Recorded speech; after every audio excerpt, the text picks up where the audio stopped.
Thank you very much. Thank you. Thank you. Thank you very much. Can you guys hear me okay? Yeah? It's my first time, I think, giving a speech with pews and a pipe organ. So I feel faith healing is in order. I think that's how we're going to start the day. So is anyone here afflicted with an overlove of the state? Come on up.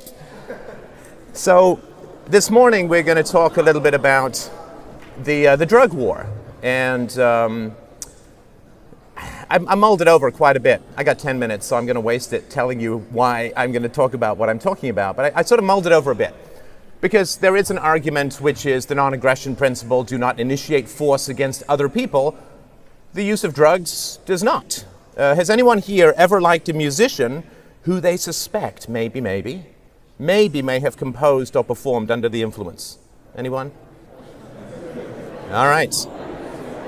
So for those who can't see the audience, that's no one at all. So, you know, I'm a Pink Floyd guy, so for me it's kind of tough. I like Bohemian Rhapsody, Freddie Mercury composed after he was introduced to a weed plant called cocaine. So it's tough for me to sort of come down hard against it.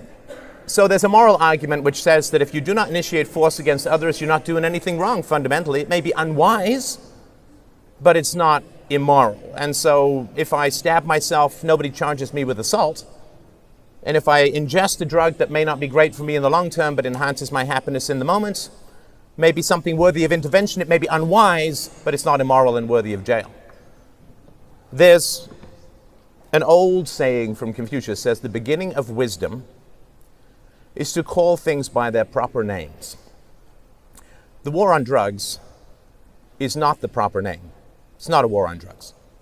If I get caught with a pound of cocaine, it's not the cocaine that goes to jail. It's not a war on drugs. It's a war on people. And it's a war on a very specific kind of person. No drug the world over throughout history has ever been shown to be innately addictive. And I think we can all agree that it's really the addicts, the shoplifters, the thieves, the people who wreck their lives and the lives of those around them. It's really the addiction that is the problem. A guy who watches The Wizard of Oz while listening to Dark Side of the Moon on Saturday night with a joint is probably not worth motivating hundreds of billions of dollars of the military-industrial complex to go through his window with a tank. It's the addicts. So who are the addicts?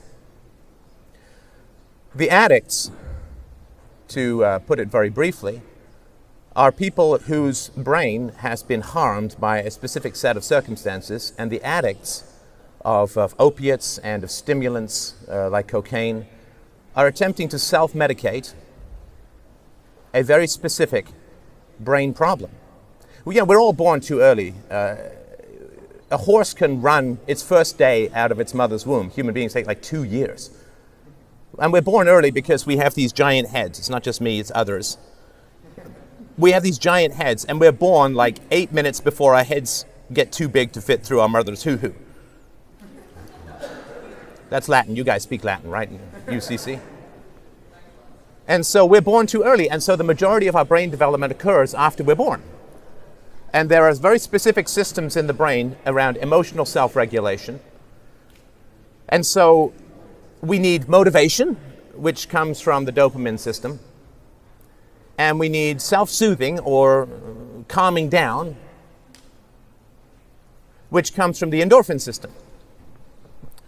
Now, if you take a rat and you genetically engineer it to have no dopamine, then if you feed it, you put food in its mouth, it will be like, hey, thanks.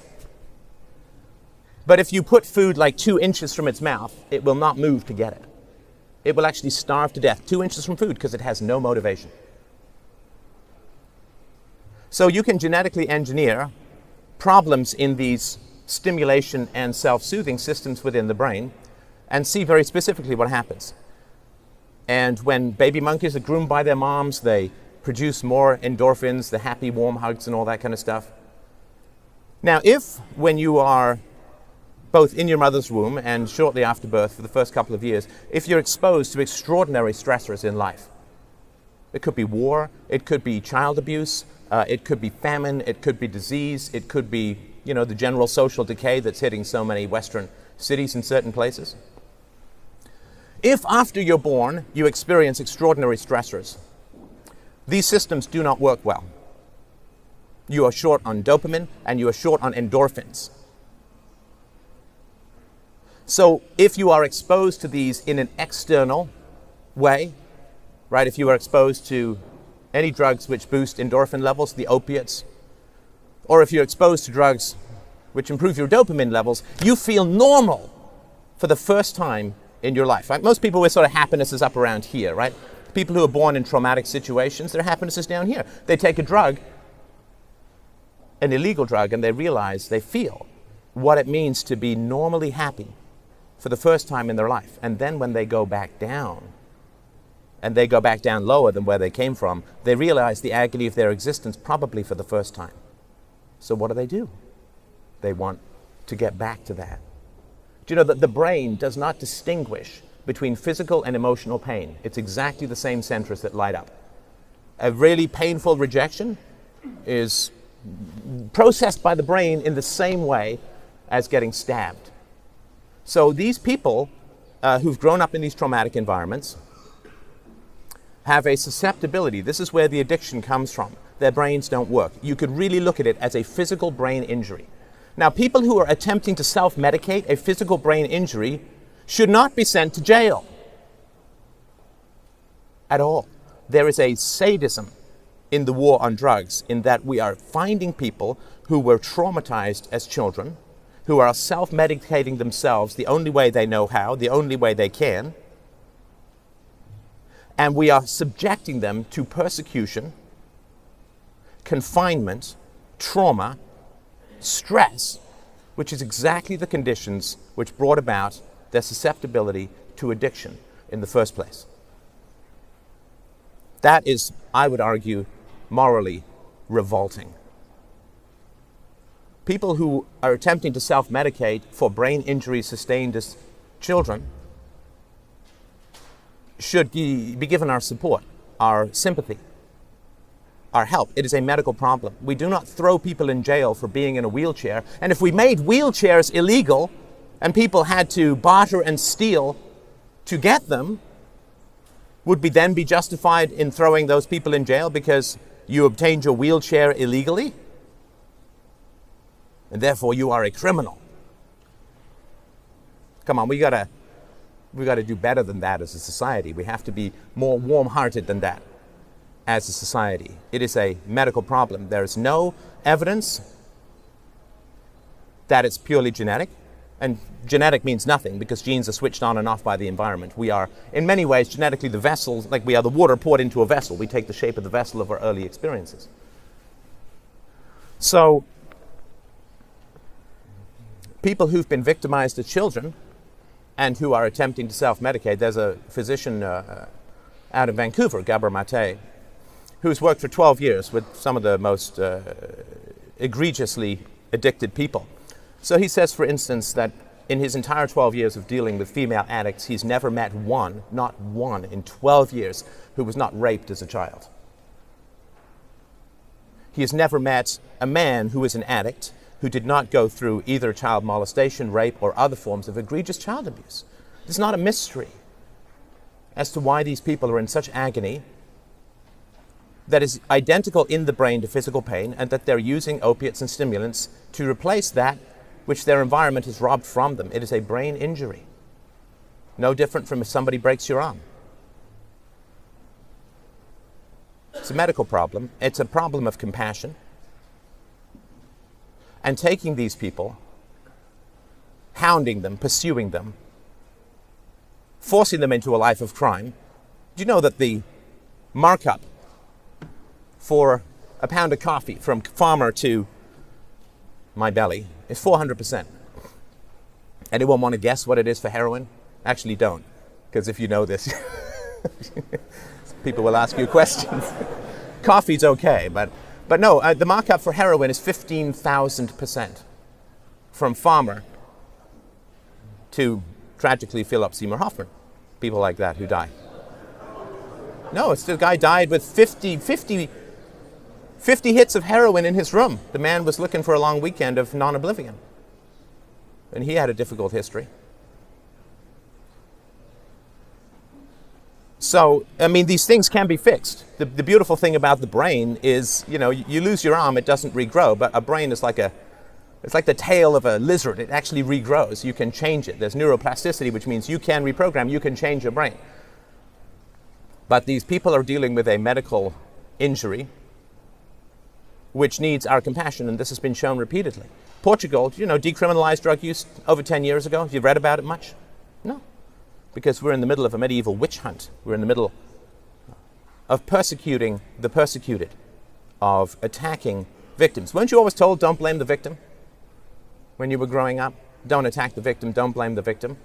People who are self-medicating through opiates and through stimulants are self-medicating. How can we persecute them when they are the victims of horrendous childhood experiences? And you can, don't take my word for it. You can go and look all this stuff up. I'm no doctor, but this is as far as I understand. And I've actually interviewed Gabor Mate on my show, and this stuff is all very clear. So, of course, medicating yourself with drugs, maybe it's unwise. I've never tried them myself, so, I'm a caffeine guy myself. Maybe it's unwise. I don't know. Some people have done some really cool stuff. Anybody here like Sgt. Pepper's when you go through your parents' album collection? I wish I knew. I don't know. Who are the cool new bands who do drugs? I don't know. But there's a lot of creativity in it. A lot of great poetry has been written on it, a lot of great music. I'm not a fan of it myself. I think it's an unwise thing to do, but I totally understand the medical reason why people are doing it. It's easy to recreate these brain injuries in laboratory animals, easy to measure what happens.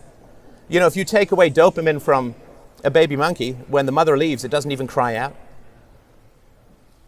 When the mother is absent from its life, first thing that a healthy baby monkey does is cry out. Because it needs its mother for protection, survival, milk, and cuddling, and all that kind of good stuff. They don't even bother to do that. They grow up dopamine short, endorphin short, serotonin short. The brains are a gaping wound opened by traumatic histories. Somebody has a brain tumor and does something wrong, we don't throw that person in jail. We understand that the brain was negatively affected by the tumor, and we treat that person. We do not throw that person in jail. How is it different for very clear medical injuries that just aren't quite as obvious to the eye? So all these libertarian questions, like a man's dying of thirst, he steals water. Is that wrong? Well, these people are in genuine physical agony, and they are taking some medication because we've made it so illegal that they have to steal 10 times its value to pay for the habit. Let's do better. Let's show compassion where there was trauma. Thank you.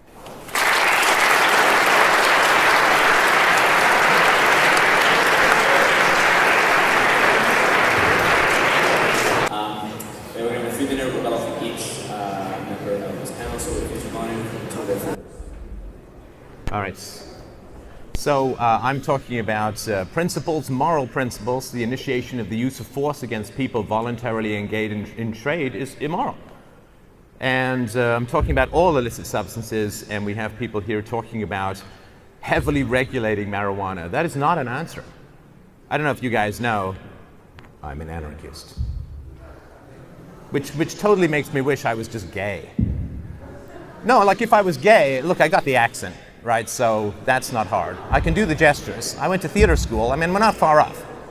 I mean, if I was gay and say, oh, I'm gay, people would say, oh, that's great. Here's an ABBA CD, some potpourri, and some assless chaps. To which I'd say, good tunes, that smells nice, and sorry, I'm over 40, my ass can't cut it anymore. But an anarchist basically says that the initiation of force is immoral. Government is a violation of the initiation of force. And all you're going to do if you regulate is maintain the profits for black market activities. Look, if you want to get people out of an industry, drive down the profits. The government tomorrow passed a law saying that this, profiting from coffee was illegal.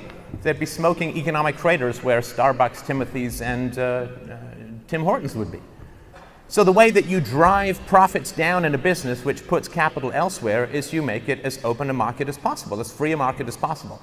That drives down profits. You can still get illegal cigarettes in Canada, illegal booze, because once you start regulating things, you keep the profit margins high for criminal activities. And I mean, if you try, I mean, this is madness. Oh, well, we'll limit the drugs to this concentration or that concentration. Nonsense. I mean, one of the reasons why drugs are so prevalent right now is it's so profitable to get people hooked on them that you find vulnerable members of the population and you give them free samples until they're hooked, and then you profit off them. The more the profit is in the business, the more it will be given to people who shouldn't receive it or who should only receive it under the care of a doctor. So the idea that, well, we're going to grudgingly regulate and hyper-regulate one small substance, no. If you are buying drugs from someone and you are ingesting them yourself, there's no complainant. This is a fundamental aspect to the rise of the state. No complainant. I mean, if I rip you off, sell you a car and it doesn't work, you can go to the government and we broke contract, then you have a complainant. But there's no complainant. The government has to get in your face. It has to get intrusive. It has to stop pursuing people who have no complaint against each other. That's not going to change if we legalize. So, yeah, I go on principle. Let's not initiate force against anyone. Well, now we're going to open the floor to 10 minutes of questions, but if you have a question, please direct it towards one speaker from all three of the studio.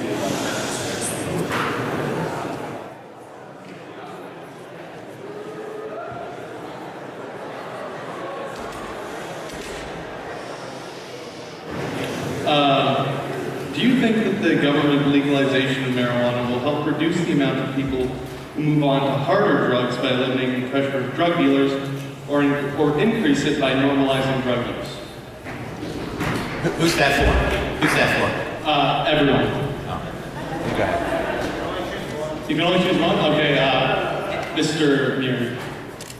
Yeah, I mean, there's no evidence to show that marijuana use is a gateway drug. I mean, that's something that's often used out there in the comments, but there's no evidence that proves that. So, again, I think, you know, if it's going to be regulated, you've got to put all those things into place. And I do believe that a good system will go a long way in taking the criminal factor, you know, out of, you know, the current system that we have now. And just to be clear, marijuana is a gateway drug for Doritos. All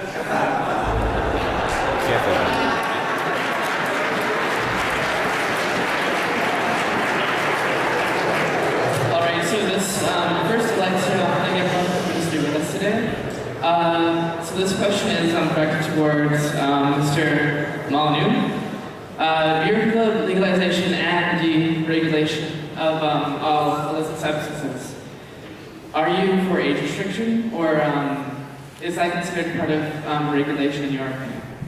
Well, look, I mean, drug problems in the future are going to be as relevant as polio is today, or smallpox. We have inoculations against these illnesses, so they're not a big problem in society. When we start treating infants and children better, not abusing them, not harming them, when we stop raping children as a society, which is not everyone, of course, right, but it's still a significant problem, we're not going to need to worry about drugs. We just don't, I mean, do you buy insurance against demonic possession these days? No, because we don't generally believe in it, and it doesn't obviously happen. So as far as age restriction goes, I think we're not going to need to worry about people's addictions to drugs. I don't believe that there's a central coercive agency that can tell people what to put in their bodies. Raise your children right, they won't even be tempted. That's the solution in my book. Thank you.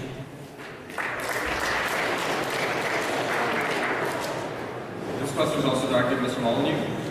Do you not agree that the policies set forth by the government, and the government as a body in itself, acts as a pool of knowledge to prevent people from going into drugs? Because people who use drugs start off in a catch-22 position, where by the time they experiment with it, they're in a state of irrationality and cannot decide whether or not rational to use that drug or not. Therefore, you have to prevent them from using it in the first place.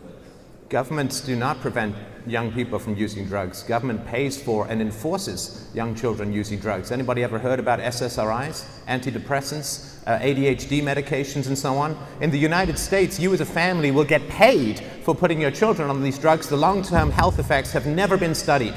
1 in 10 children in America, boys in America, are diagnosed with ADHD. Legal prescription drugs kill far more people than illegal drugs. Putting drugs in the hands of government is like, as P.J. O'Rourke said, giving whiskey and car keys to a 14-year-old boy. It's not a place where you put responsibility in the monopoly of force. This question is also, Okay.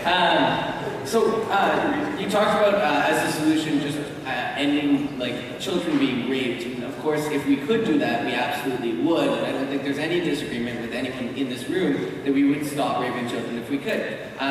So with the idea that everyone is working to stop these sort of traumatizations and working to stop the things that lead to these sort of addictions, what would you say is a solution for people who have these sort of addictions and have these dopamine deficiencies, aside from just getting hooked on heroin?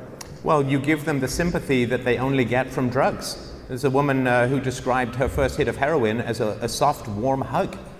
You give people the empathy socially that they can only get chemically, and that will start to change their brain. You know, our brains develop socially. We're not these objectivist, isolated people.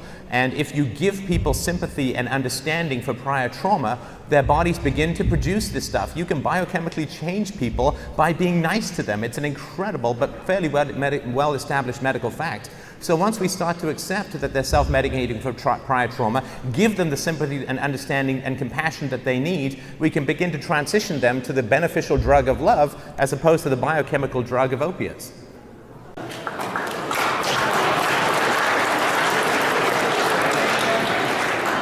morning. I also have a question for Mrs. Stefan. I wanted to ask that one of the speakers just mentioned that different drugs lead to problems, medical problems, and I want to mention that there are also some problems that society faces.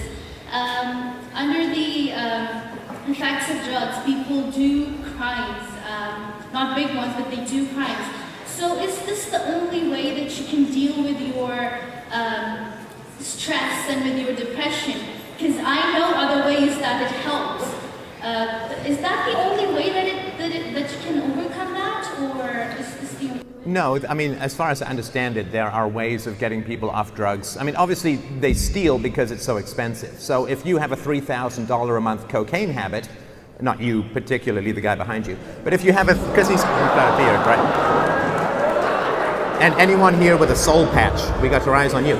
But if you have, do you know how much you have to steal every month to support a $3,000 a month cocaine habit is $30,000, because stolen goods are marked down 90%. So we're driving people into a life of crime by making it illegal. There was no organized crime other than the federal government in the United States prior to prohibition. It all came over with that. 40% of the profits of organized crime come directly from drugs. So you make it legal and you can actually help people rather than continuing to persecute the persecuted, as I mentioned. So there are definite intervention therapies. Gabor Mate has tried working with a native drug from South America to get people off addiction. He was immediately shut down by the government despite very promising results. Look, the government doesn't care about you fundamentally. Have you heard about a thing called the national debt, where you're forced into crappy public schools just against your will? Well, maybe not you people. But a lot of people are, right? So they don't fundamentally care about you, otherwise you wouldn't be born $150,000 in debt.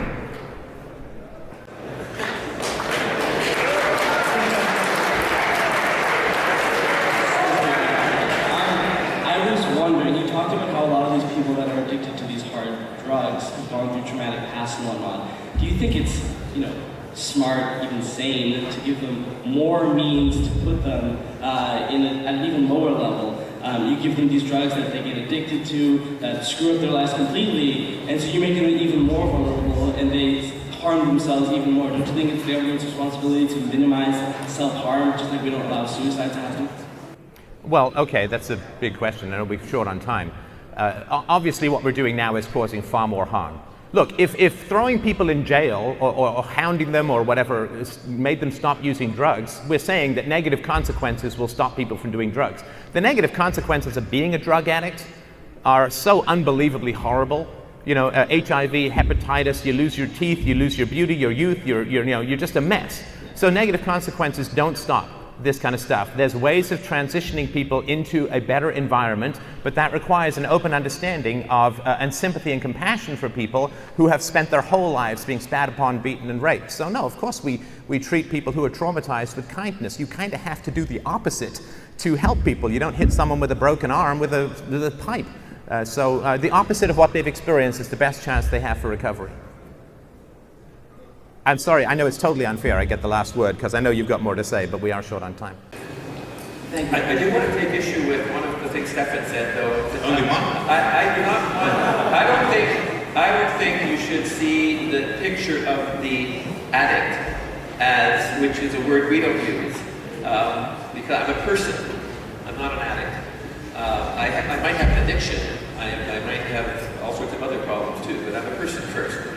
And I know Gabor Mate, and he's a great guy, but I think you have to look at beyond trauma. I think a number of the people, many people in this room are as susceptible to addiction. It might not be drugs. It might be computers. It might be sex. It might be shopping. It might be iPhones. It might be, so the idea of addiction just coming from the trauma of childhood is not something, it's a contentious idea, it's a powerful idea, and it applies to a lot of people. But people in this room, whether they feel they've been traumatized or not, are still susceptible to going down a pathway with very negative addictions to a whole range of things. And because of the war on drugs, we focus on drugs way too much. Let me just make one last point then. It's true, there are lots of addictions and so on. And the majority of people who are traumatized don't become drug addicts, but the numbers are very clear. According to wide statistical studies coming out of Kaiser Permanente in the States, if you experience significant trauma as a child, you are 46 times more likely to become a drug addict. 46 times more likely. So if we have better childhoods, the chance of drug addiction goes down by a factor of about 46 times. That basically eliminates the problem as far as it can be eliminated. Sorry.